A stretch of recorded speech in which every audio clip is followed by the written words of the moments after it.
All right guys, in today's video we're going to talk about things that I would change about the Old Town AutoPilot 120. There's about 9 or 10 things that either need to change or I'd want to see change to make the kayak better, more user-friendly, and just have things work like they should have from the get-go. None of these things are a deal breaker for me. I'm obviously really happy with the 2020 version of it, but in the 2022, I don't think they changed anything in 2021, but in the 2022 version, I'd like to see these changes. The first thing I would like to see them change is the cup holder. There's no way for water to drain out right now. You have to flip it over to get the water out of the cup holders. It'd be nice if they had a little cut right here to the bottom and just have it drain out the side. That would probably be the easiest and best fix for that cup holder. Number two, I would say has to be this right here. I don't know if you can tell on camera, but this slopes down this way. And it does it all the way around. So these scuppers, looks like it bulges the middle of the standing platform up, which makes it collect water around the edges instead of draining out like it's supposed to. But right here in front of the seat is really bad. There's usually a ton of water that sits there and puddles up. Let's see, number three, let's walk around to the other side of the boat. This is the biggest one to me that is really annoying other than the cup holders, is this hatch here. See, when you flip it up, it gets caught on the seat right here and it rubs on the seat really, really bad. That's really annoying, and you can knock the seat over, but it just shimmies back anyway. So it just rubs this, and they really should have just continued this body line all the way up. And you can see there's a little bevel right here. They should just continue that up and moved it out just slightly so you have more clearance to open this up. It makes me want to use this a lot less because I'm just frustrated by it. So I basically just use it to store phone and keys and stuff like that. I don't want it getting wet. The next thing is the front handle. I've remedied this by taking a Minn Kota trolling motor handle that you can find on Amazon, and this puts the handle out in front and makes it more ergonomic and easier to pull. This is basically useless. This is really hard to hold like this, and then when you carry it, you're constantly bumping into the kayak.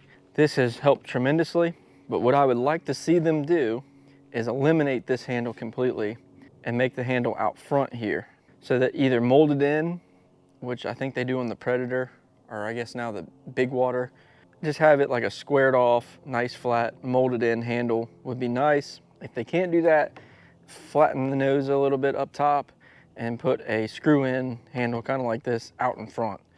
Kind of similar to the Bonafide and the Hobie Pro Angler. I think that would really help with this whole thing. Plus it would free up space, which is the next thing, is the front dry hatch. This is basically useless. It's basically just a battery or wiring access point. You're not really going to use this on the water. Where if they got rid of this, I think they could fit their oval hatch that they have on the 106 and basically all the other Old Town kayaks with the bungee that locks it down. I think they call it a quick seal or something like that, but if they could add that here, that would make this front hatch way more usable to store stuff in, as well as fixing the handle as well. Now the next thing is in the back here. This may not affect most people, but if you're trying to rooftop this thing, which I know it is heavy, so this definitely doesn't help with that. If they were to fix that, it would definitely make that a lot easier, is the keel wobble. So you have this nice, and it's got a keel guard on it to protect the stern right here, so when you're dragging it or loading it. But when you go to load it, it tips to that side or that side. So I'd like to see them either keep this and add one on each side, kind of like the Bonafide or the Hobie Pro Angler. So when you go to rooftop it, it doesn't wobble and fall and slide. I don't know how many times this thing has either almost fell or fallen off my truck bed rack right here, just because of that wobble. It slams one way or another, and then it takes the whole kayak with it and comes like sliding right off the truck. And it's a really heavy kayak, so you don't really want to jump underneath of it to try and save it, but you don't want your $3,000, almost $4,000 investment to crack or get damaged. So I'd really like to see them square that up, either square it off or just delete this, because you have a rudder anyway. Maybe this is useful. I'm not an engineer, so if this is useful, I'd like to at least see just two little wings. They don't have to run too far up, just, you know, maybe start like right here and go back, just to help with the wobble so it doesn't wobble as much when you're trying to rooftop it.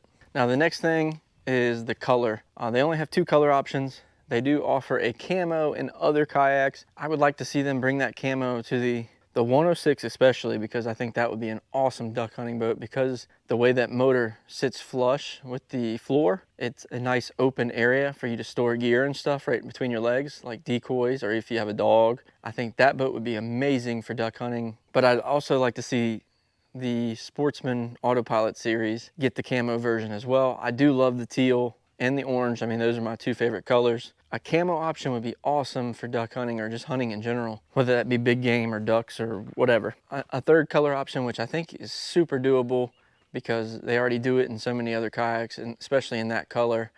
Up next is the fish finder mount.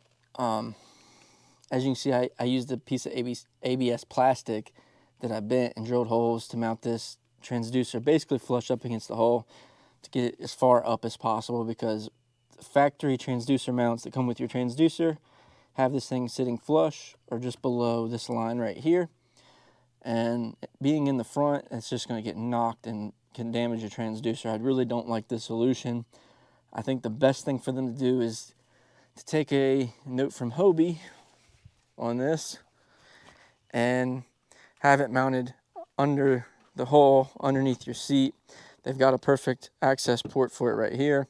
They already have a scupper right there, but that way it's not in the front, it's not getting banged when you come into a boat ramp or something like that. It's nice and protected in the back.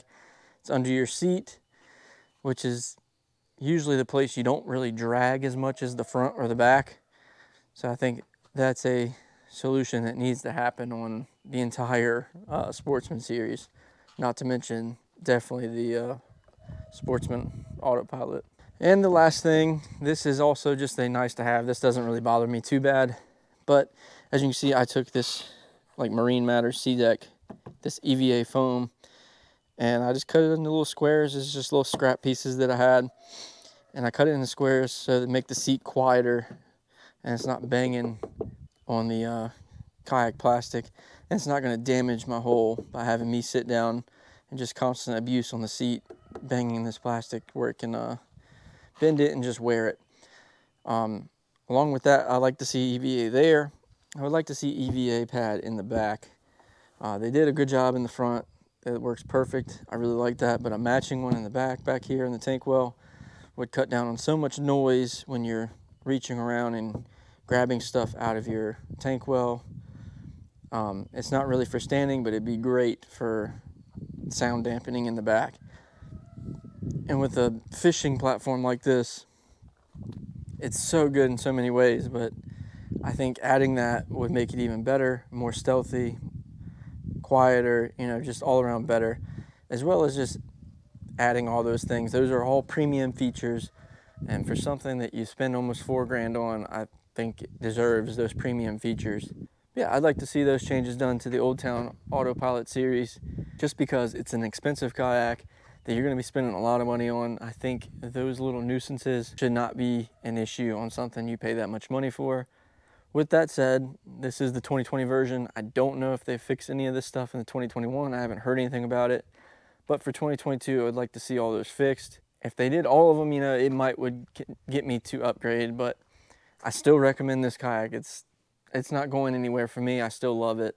But it'd just be some nice to have things that either should have been there to begin with, or after using it, you know, I've realized that you need. But hopefully you guys enjoyed this video. I still recommend this kayak. Don't let these things tell you not to buy it, but they are there and you should know about them. Anyways, guys, I hope you enjoyed this video. Hopefully it helped you out.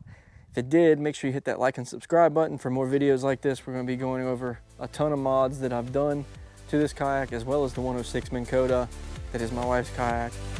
And subscribe for those videos coming soon, and I'll see you in the next one.